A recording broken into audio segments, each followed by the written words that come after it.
Hello, people of Earth. It's Friday. We're going to Q&A.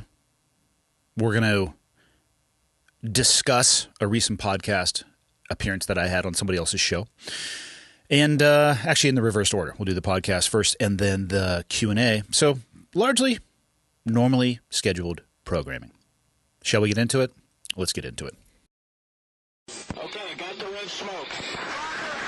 Gun run, north or south, west of the smoke, west of the smoke. Okay, copy, west of the smoke. I'm looking at danger close now. Come on with it, baby, give it to me, I need it. You're cleared hot. Copy, cleared hot. All right, everybody, we are back. If you follow me on Instagram, you may have seen, it's funny what you see and what you don't see on people that you follow. I wonder how that algorithm actually works. Regardless, you may have seen I made a video discussing my appearance on the Patrick Bet David, for future reference, I'm going to say PBD, podcast that I was on last week. It streamed the same day, and I think they do what everybody else does, leave it up on the platforms beyond that as well. At the tail end of that show, Patrick brought up a video of Sean Strickland essentially saying, I'm tired of hearing about how tough SEALs are. Come and train with me for a week, which I take as him challenging somebody to come and train in an MMA style for that week. And at the end of that video, there's that video from Sean who puts that up. The video that PBD pulled up was one where Sean was speaking, and then a former SEAL, Jimmy Watson, had a response to it. So PBD pulls this up and he asked me what my thoughts were. And I responded to him that I did not think that Jimmy's response was a good reflection of the SEAL community. And before I say anything else, let me say this. Jimmy and I have been in direct communication. We've actually had a phone call or exchanges on our phone first and then a phone call. And out of all of this, I'm actually glad that we are directly connected, because at the end of this, what I hope is going to end up happening, and I think it will, is we're going to end up sitting across from this table talking to each other. And what I can tell you right now is we probably are not going to agree on this particular video. And I'm so okay with that. It is exactly what I value. Well, I was going to say the most in this country. I'm not even going to rack and stack what I value the most. But it is one of the things that I value the most in this country is the ability to sit down with somebody and openly discuss ideas. And you can either grab onto those ideas, you can let them go, you could change your mind, you could keep your opinion. And at the end of it, you're not an enemy. Your neighbors and people who don't believe exactly what you believe should not be your enemy. So it's going to terminate, I think, in that, which is going to be fantastic. So I don't think that what he said was the best representation of the SEAL community. And if we have the ability to sit down and talk about that, it'll be fantastic. And I don't expect him to change my mind, and I don't expect to change his mind, but we can both lay out where we're coming from and where we arrived at those opinions.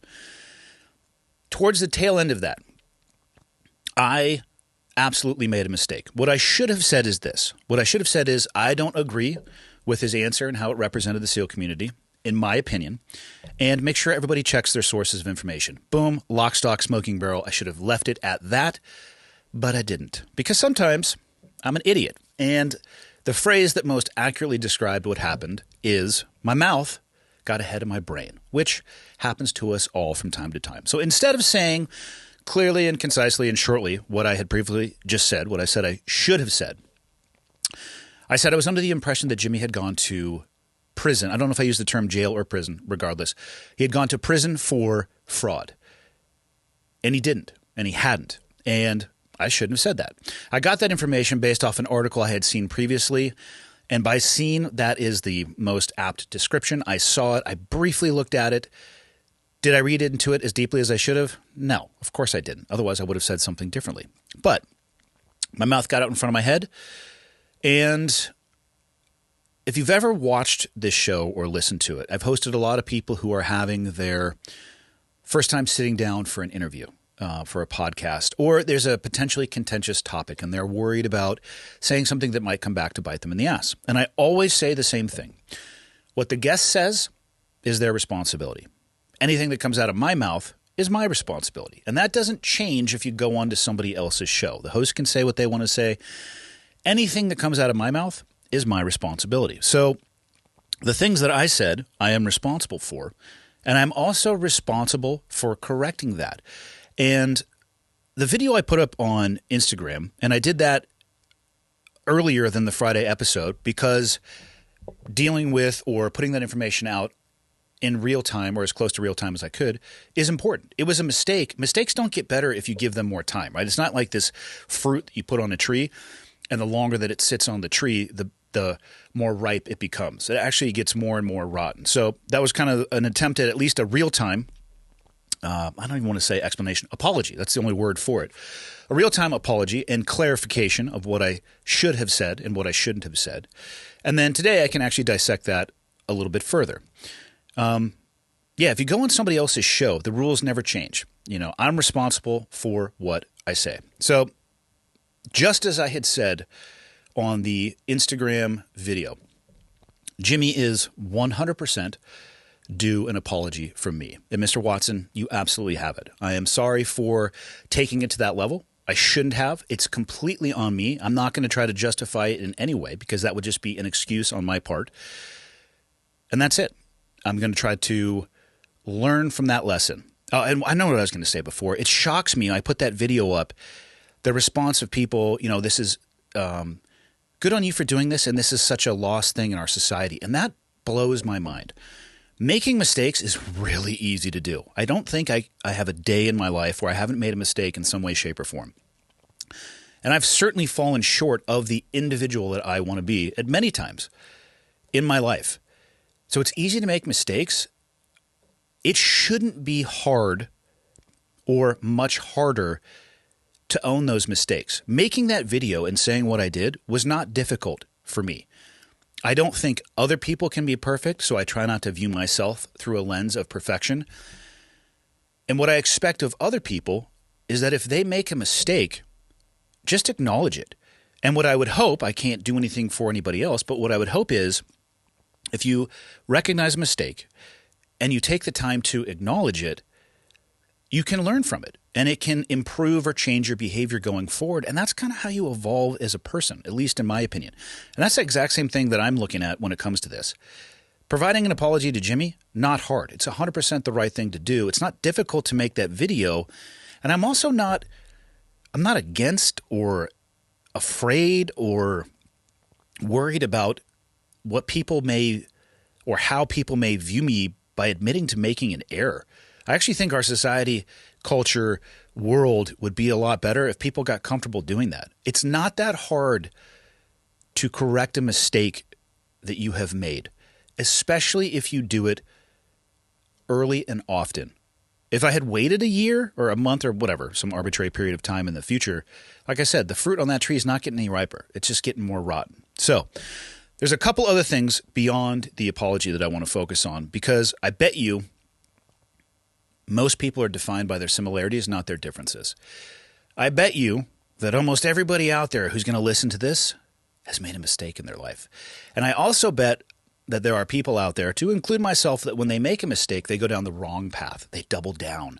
Instead of just taking a moment to take a breath and realize, man, this sucks, but what I need to do, especially if I want to maintain any semblance of integrity and trust with the people that are in my circle, is just stand up in front of this and admit that I'm human and I made a mistake and try to be better from it. So Jimmy had originally reached out to me, and this is the beauty of the internet.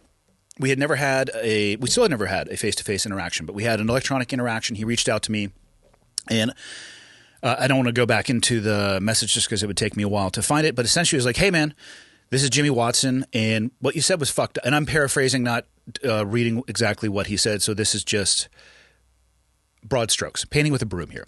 Hey man, what you said was fucked up, and you need to go back and you need to correct it. Now, I think the most likely response for most people when you get a response or a message like that, to include myself, is this. What? Fuck you. I wasn't wrong. I was right.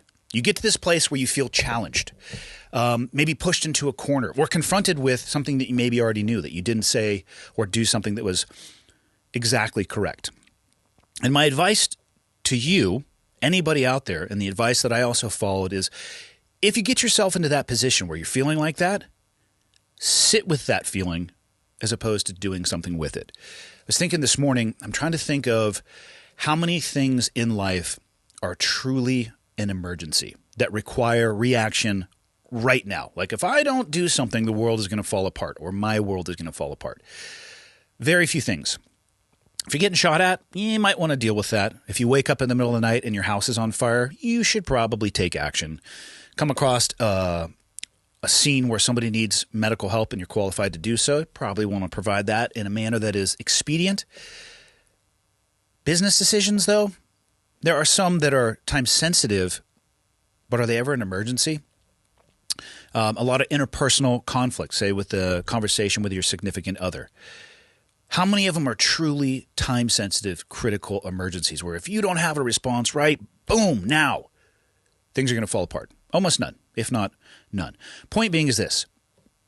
There's not a lot of upside to responding in that moment where you're having an emotional response. But the downside can be pretty big. So we went back and forth electronically, which ended up with us talking on the phone. And the cool thing about this is it gave, I can only speak for me, and maybe when we have the opportunity to sit down, he can talk about it from his perspective.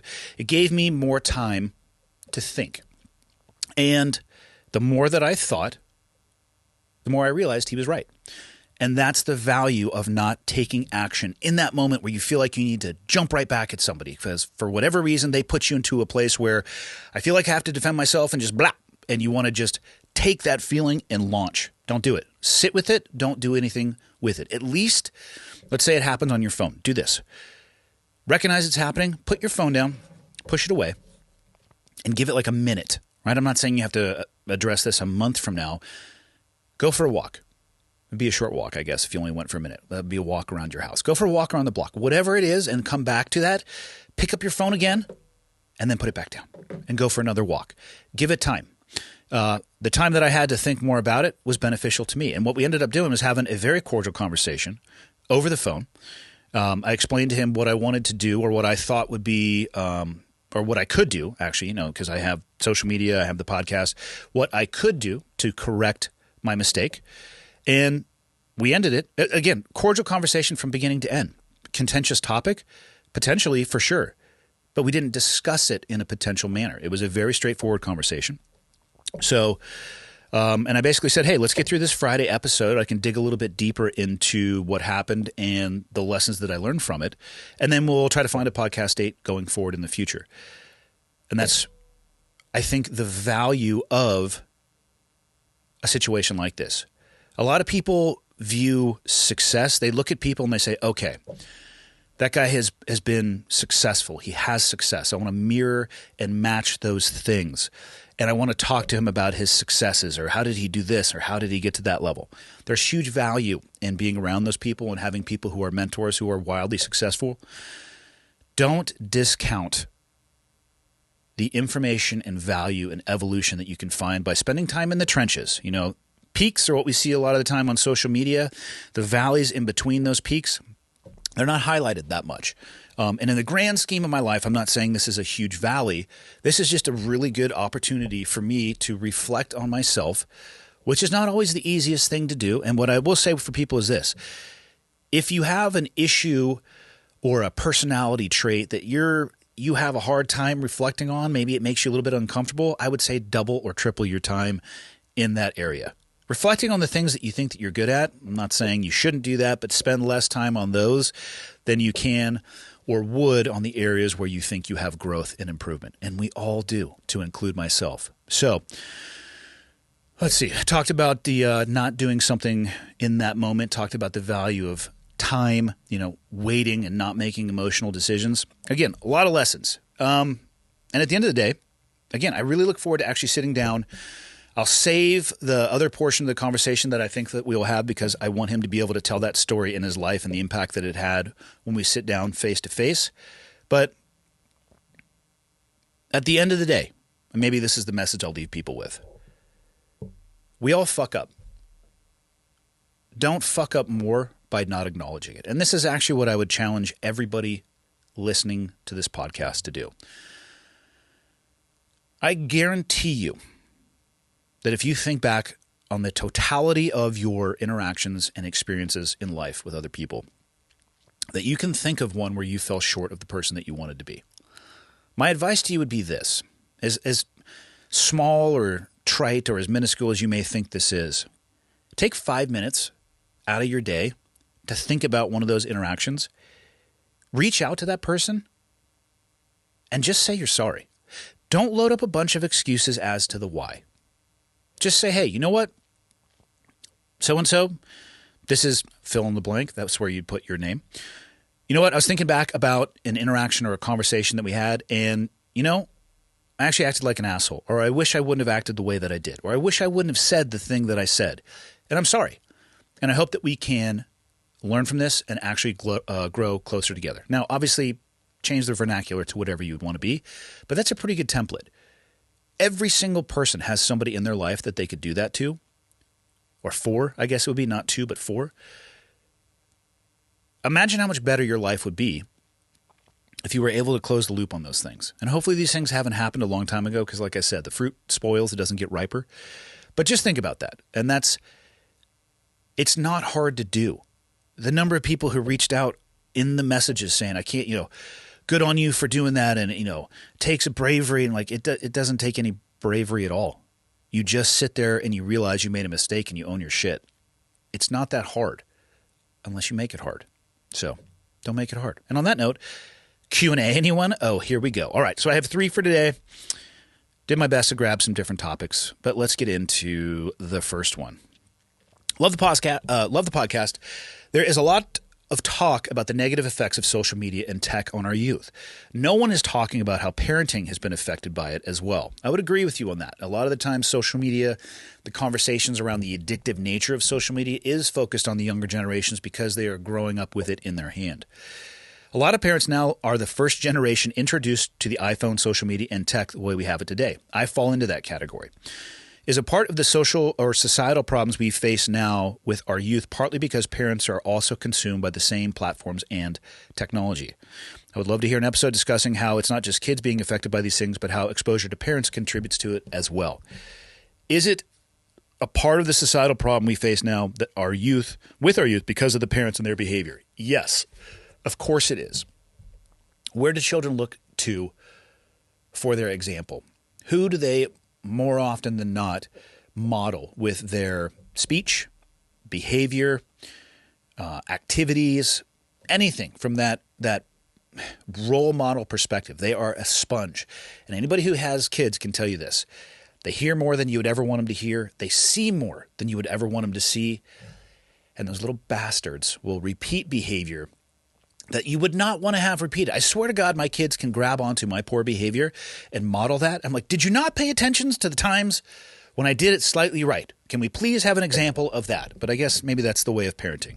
I actually believe that the only reason that kids exist is to slowly consume and drive their parents nuts. It's rewarding, but also like being eaten an inch at a time. And if you're a parent, I think you know what I mean. So the answer to this one is simple, though. It absolutely has to do with the parents as much as it does the youth. And all you need to do, and I'm as guilty of this as anybody else, and it's something I've actively been trying to monitor and manage for a good amount of time now, go to any restaurant and watch a family of 4 or whatever number it may be sitting at the table. And what you're going to see most of the time, and it sucks to see this, and you go to any public setting, an airport, a restaurant, a school activity, a school sport, anywhere out in public. But I'll use the restaurant example because oftentimes families are there together. Kids' faces are buried in the phone. And it's so easy to sit there and say, oh, man, it's just the younger generation and, they're addicted. And you look one chair over and the parents are doing exactly the same thing. So how, as a parent, can you critique your children's usage of social media and electronic devices when you are struggling with and probably losing the addiction battle with the same thing? The answer to that is you can't. And I actually think parents can exacerbate this problem. As a parent, if you are spending time on this anxiety rectangle and you are having outbursts or you are modeling to your kids behavior that you see something on this device and you either need to get into an argument online or an argument with somebody in real life, or it changes your behavior for a negative, or if it changes your behavior at all, you are indirectly teaching your children to have the same level of tie and buy-in to this device that you do. I mean, maybe the younger generation will actually be able to tolerate it better because they grew up with it in their hands. I distinctly remember my first computer class in high school, and I think it was in 1996 or 1995. We're talking dial-up internet with like vacuum tube monitors, and it was so limited. I remember the first cell phone that I got. It was a flip phone. I bought it in San Diego at the mall, and it was one of the ones where you had to bite with your teeth and pull the little like 4-inch antenna out.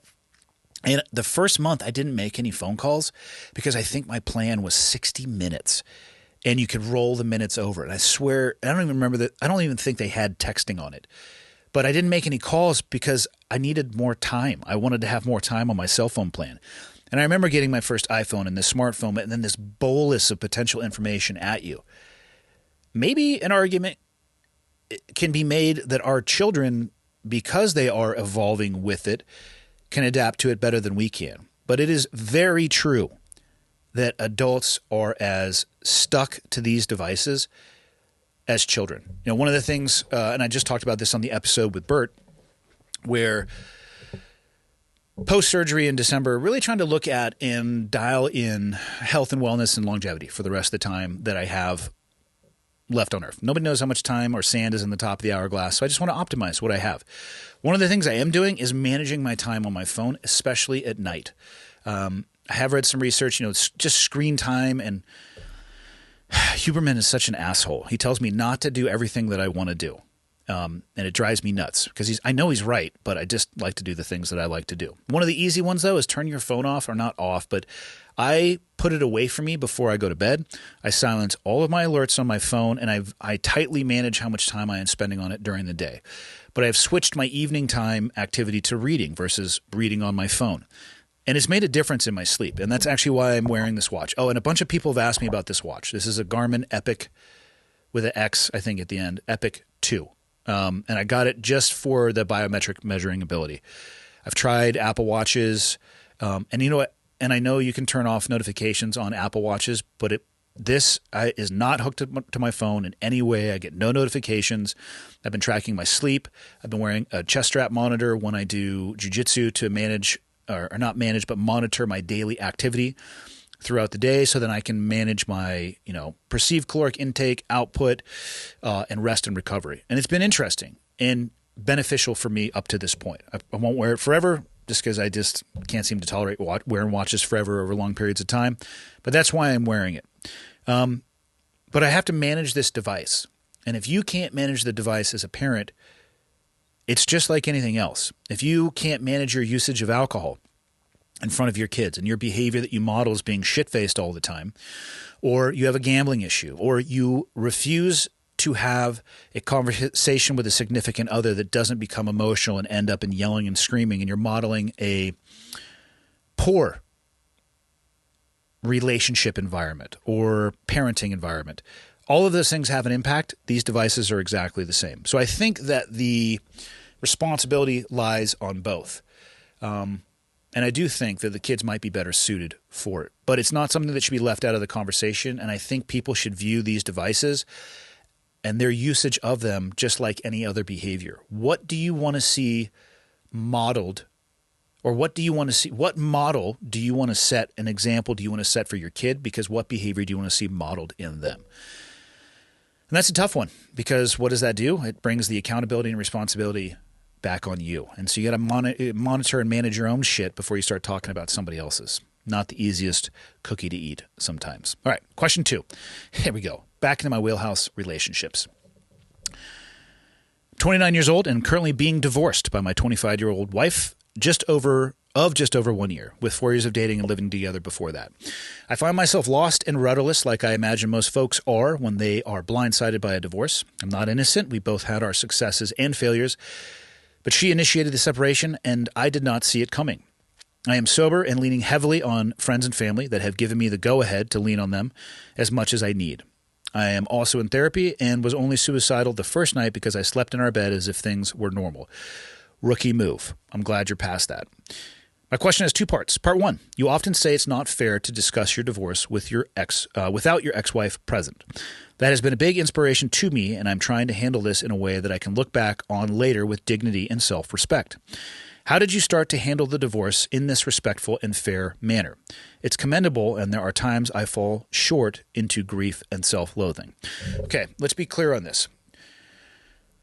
Just because I am unwilling to talk about my ex-wife or the divorce doesn't mean that I always lived up to an honorable standard during the divorce process, that I didn't lose my shit, not only on myself and on other people, or feel like I was lost, or feel like it was unwinnable, or communicate in a way that I wish that I hadn't, or said things that I wish that I didn't, or texted things that I wish that I didn't.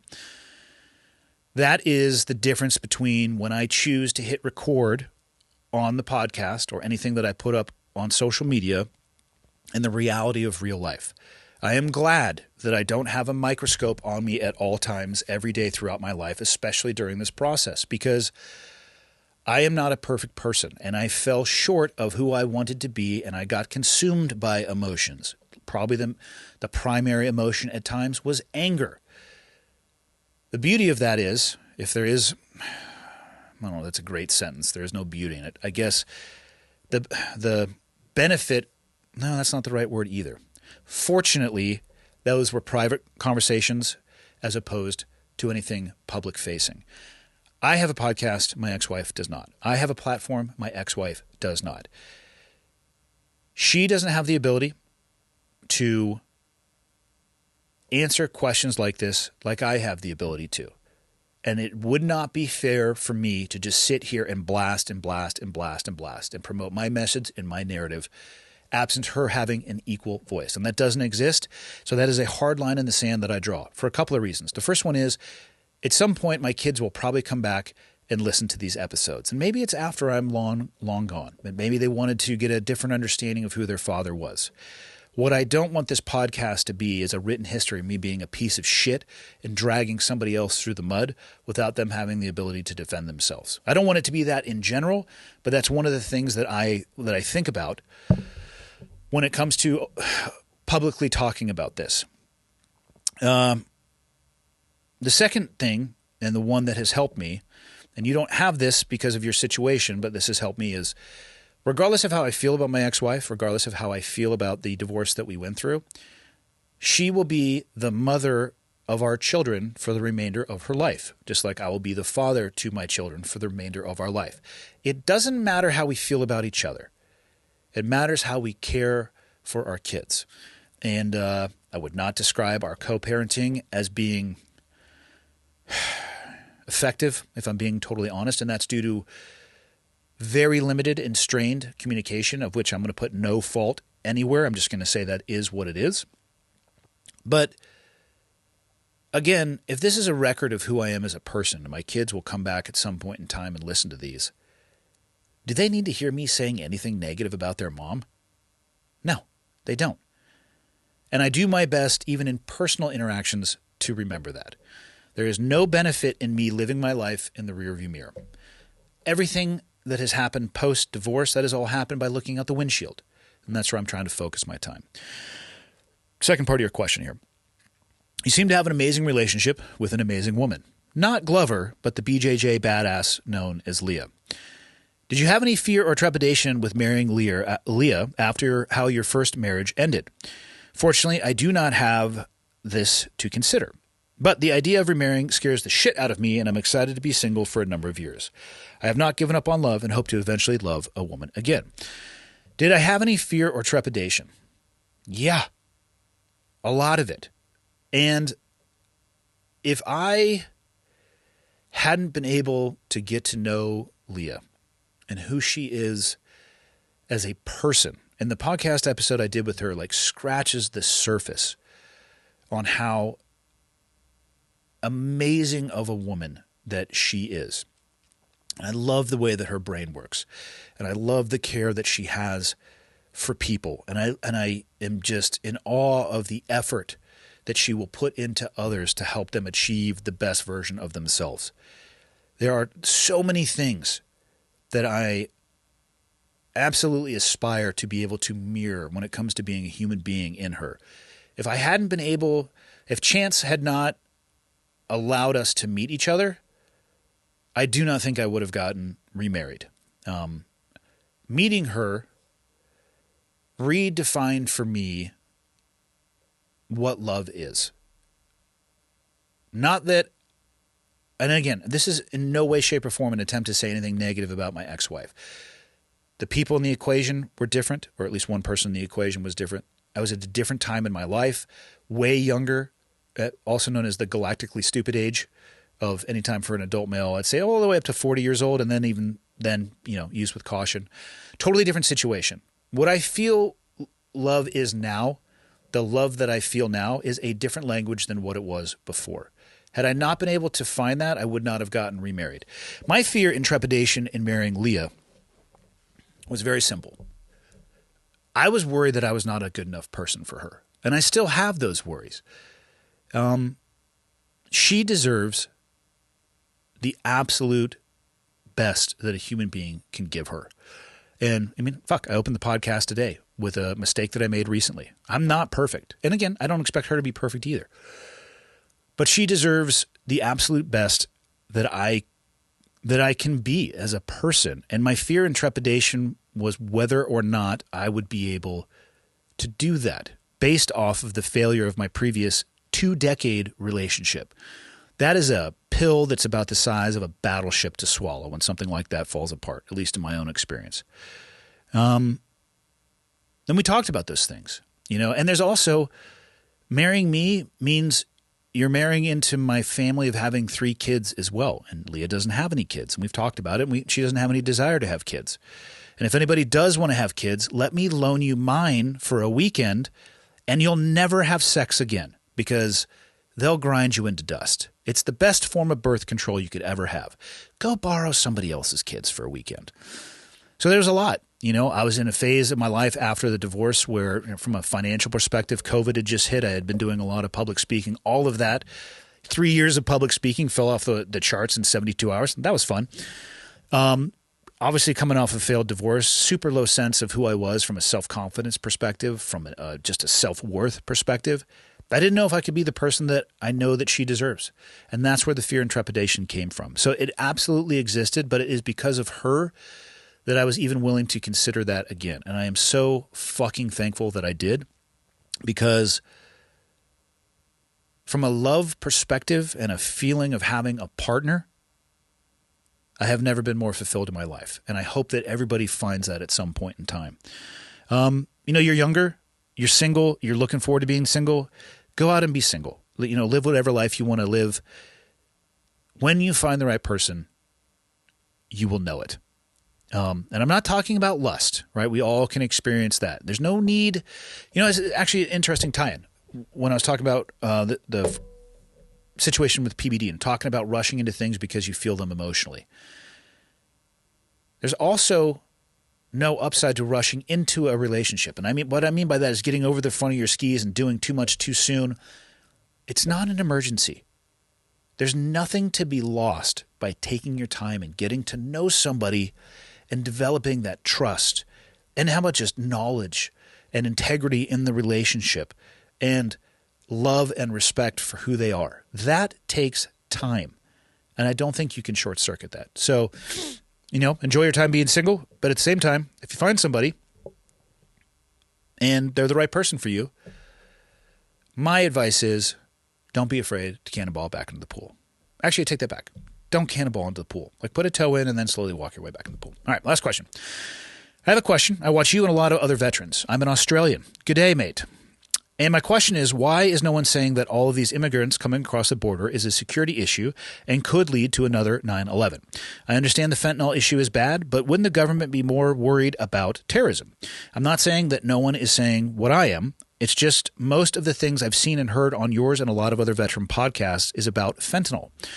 From over here, and my view is terrorism should be what makes the government get off their ass and close your borders. As an Australian, and the way I look at the USA is very much alike. And I don't like the way the world is going with China and Russia. I don't want to speak Chinese. That shit looks hard. I agree with you on that one. I don't think nobody is saying that. Perhaps it's just a quieter message. 9/11 involved zero illegal immigration. It was people who came to the United States and took advantage of our visa system. And I don't mean negatively. They just took advantage of the visa system. I would have to go back and research, and I don't want to do this in real time. I think some of them might have overstayed. Regardless, though, they entered the United States via aircraft. Information to me is as dangerous, maybe in a long-term capacity, than people coming across the border. Look at the San Bernardino terrorists. It was a husband and wife who never traveled outside of the border, never actually interfaced with somebody with their radical Islamic beliefs that they became attached to. It all happened over the internet. So is it a risk that people are coming across the border? Yes. I think the reason you're hearing more about fentanyl is that it's tangible and you can count the weight or the number of pills. I don't think it's to minimize the risk of terrorism, but the reality is there is a risk there. It's really hard to quantify. There's a lot of people who have said, oh, it's, military age males are the vast majority of people who are coming across the border. It's not an easy journey, and those are actually the age demographic of people who are most able to do that. So, yeah, you're not going to see a lot of octogenarians coming across the border, and you're seeing younger people often assisted by those military age individuals. So there is weight and emphasis there for me, but also I understand why it is that age demographic. The risk of terrorism, of people getting into the United States, there certainly is a risk of people coming in from an undocumented perspective or infiltrating our country in that way. But we kind of have the same risk. And again, I'll point you back at 9/11. They entered the country legally, planned for and executed 9/11 inside of the United States without really touching any border policy. So I understand where you're coming from. My personal assessment of the border is that it is an absolute shit show right now. I don't think most people realize how many people are coming across the border and what happens to them, whether it's the gotaways or people getting notice to appears that are now into the 2030s, and the percentage of people that are not arriving at those and where they're going, and the government giving them a check and a cell phone and letting them go and live their life. Like, to me, we absolutely need to clean up our border. I hope it is one of the main issues of the 2024 election. And there's an additional hope on top of that. Whatever the hell they say leading up to the election, I really hope they actually do that. U.S. politics has a history of perhaps not always doing that. Do your own research. It is an issue. I just think fentanyl is easier from a quantifiable perspective. There are people who are paying attention to it. There is a potential risk and threat there. But I think until we start even telling the truth about the volume of people coming across the border and how many of them are allowed into this country, it's, impossible to even quantify the threat to terrorism. And, and then you catch somebody with a backpack of fentanyl. So, of course, it's going to lead the news. It's going to lead the news. That's it for this Friday. Different questions? What else? That's all I got. See you guys on Monday.